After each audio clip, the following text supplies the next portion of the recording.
Hello സുഹൃത്തുക്കളെ, അപ്പോൾ ഇന്ന് നമ്മൾ നിൽക്കുന്നത് കേരളത്തിൻ്റെ തലസ്ഥാനമായ തിരുവനന്തപുരത്താണ്.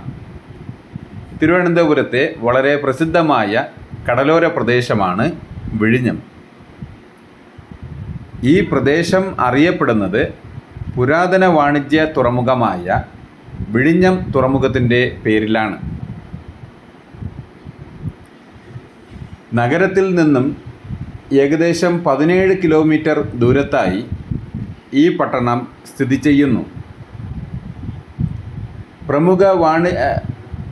പ്രമുഖ വിനോദസഞ്ചാര കേന്ദ്രമായ കോവളത്തിനടുത്താണ് വിഴിഞ്ഞം. ആയ് രാജാക്കന്മാരുടെ തലസ്ഥാനമായിരുന്നു ഇത്. ഡച്ചുകാരാണ് ഇവിടെ ആദ്യമായി പാണ്ടികശാല കെട്ടിയത്. നെയ്യാറ്റിൻകര താലൂക്കിലാണ് വിഴിഞ്ഞം തുറമുഖം സ്ഥിതി ചെയ്യുന്നത്. പ്രകൃതിദത്തമായ തുറമുഖമാണ് ഈ സ്ഥലം. ഭാരതത്തിലെ ഏറ്റവും ആഴം കൂടിയ തുറമുഖമാണിത്. അതിനാൽ വലിയ കപ്പലുകൾക്കും ഇവിടെ എത്തിച്ചേരാൻ സാധിക്കും. അതുപോലെ തന്നെ തുറമുഖത്തിൽ നിന്നും കപ്പൽ ചാലിലേക്കുള്ള ദൂരം മറ്റ് തുറമുഖങ്ങളെ അപേക്ഷിച്ച് കുറവാണ്. ആയതുകൊണ്ട് തുറമുഖത്ത് നിന്നും കപ്പൽ ചാലിലേക്ക് വളരെ പെട്ടെന്ന് കപ്പലിന് എത്തിച്ചേരുവാൻ സാധിക്കുന്നു.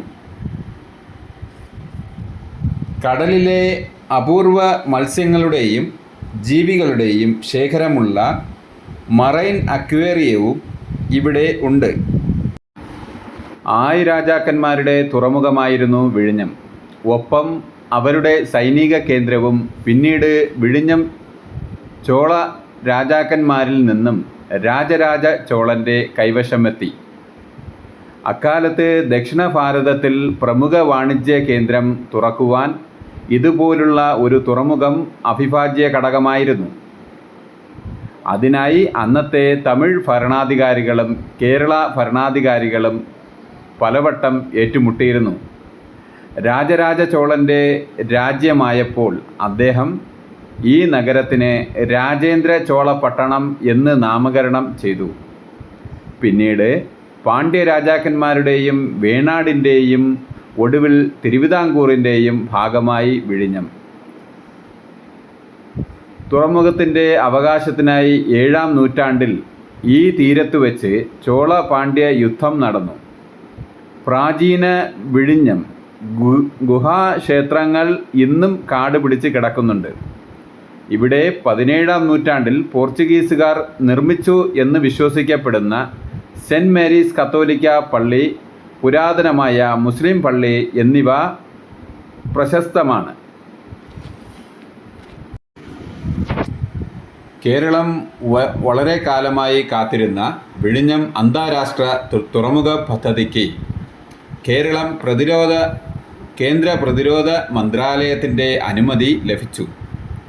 ഇന്ത്യയിലെ തന്നെ ഏറ്റവും വികസന സാധ്യതയുള്ള തുറമുഖമാണ് വിഴിഞ്ഞം എന്ന് വിശേഷിപ്പിക്കപ്പെടുന്നത്. സർക്കാർ ഈ പദ്ധതിയുടെ രൂപരേഖ ജൂലൈ 27-ന് സമർപ്പിച്ചു. 1 മാസം പോലും തികയുന്നതിന് മുന്നേ ഇപ്പോഴത്തെ പ്രതിരോധ മന്ത്രി AK ആൻ്റണി പ്രത്യേക താൽപ്പര്യമെടുത്ത് അനുമതി ലഭ്യമാക്കിയത്. ഹൈദരാബാദിലെ ലാൻകോ കൊണ്ടാപ്പള്ളി കമ്പനിയുടെ ഉടമസ്ഥതയിലുള്ള കൺസോർഷ്യമാണ് തുറമുഖം വികസിപ്പിക്കുന്നതിനുള്ള അനുമതി നേടിയിരിക്കുന്നത്. ലാൻകോ, ഇൻഫ്രാടെക്, മലേഷ്യൻ കമ്പനികളിലൊന്നായ പെമ്പിനാൻ റസായി എന്നീ സ്ഥാപനങ്ങളും കൺസോർഷ്യത്തിൽ അംഗങ്ങളാണ്. ബിൽഡ് ഓൺ ട്രാൻസ്ഫർ അടിസ്ഥാനത്തിലാണ് തുറമുഖം പണിയുക. 30 വർഷത്തിന് ശേഷം കൺസോർഷ്യം ഉടമസ്ഥാവകാശം സർക്കാരിന് കൈമാറും. ഈ വർഷം തന്നെ ആരംഭിച്ച് 2012ഓടെ നിർമ്മാണം പൂർത്തിയാക്കാനാണ് ആലോചന. അതോടെ രാജ്യത്തെ 2 രാജ്യാന്തര തുറമുഖങ്ങളുള്ള ഏക സംസ്ഥാനവും കേരളമായി തീരും. രാജ്യാന്തര കപ്പൽ ചാലിൻ്റെ അടുത്തായതിനാൽ കപ്പലുകൾക്ക് വിഴിഞ്ഞം തുറമുഖത്ത് സമീപിക്കാൻ എളുപ്പമായിരിക്കും എന്ന് പ്രതീക്ഷിക്കുന്നു.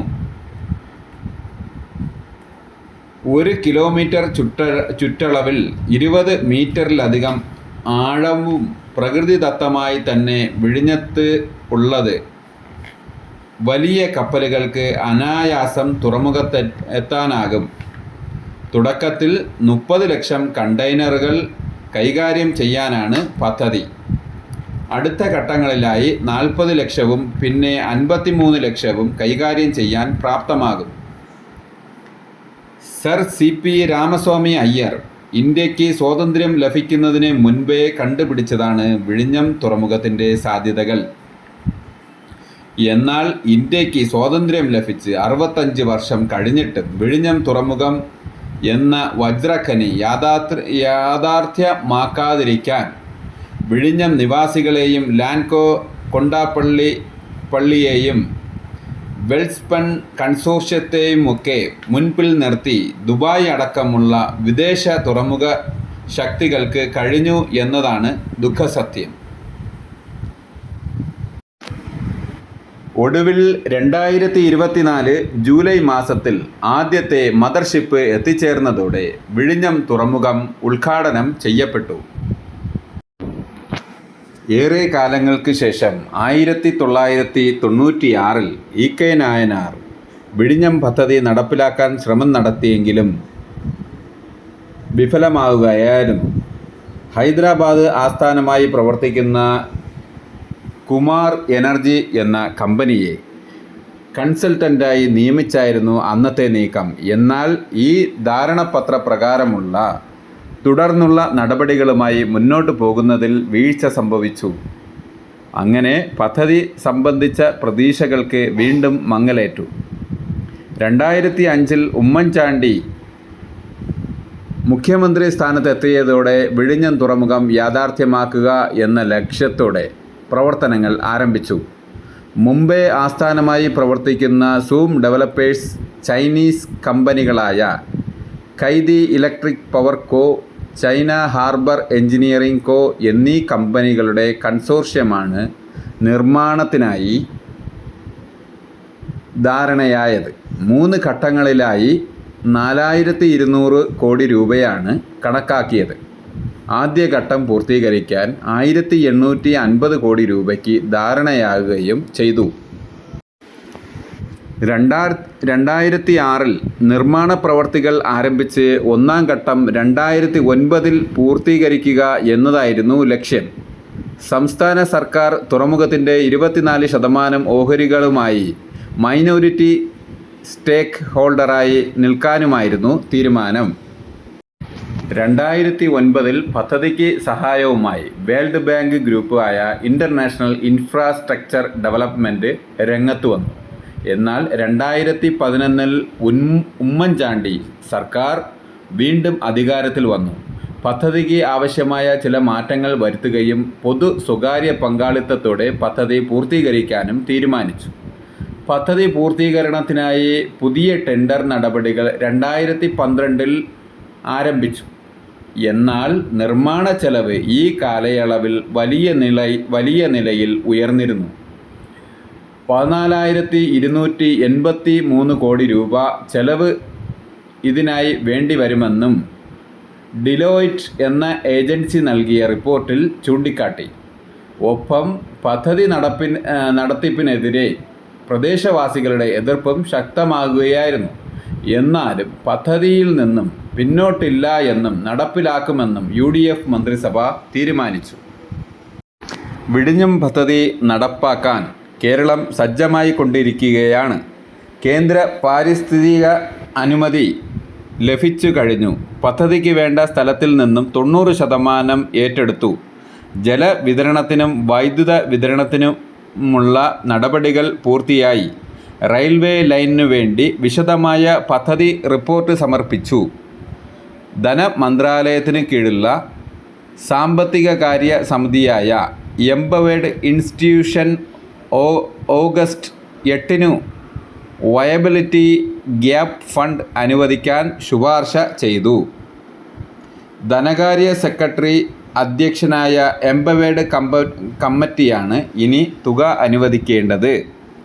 ഈ തുറമുഖം വികസിപ്പിച്ചെടുത്താൽ ട്രാൻസ്ഷിപ്മെൻറ്റിന് വിദേശ തുറമുഖങ്ങളെ ആശ്രയിക്കേണ്ടി വരില്ല. ഇന്ത്യയുടെ പടിഞ്ഞാറൻ തീരമൊട്ടാകെയും ദക്ഷിണേന്ത്യയിലും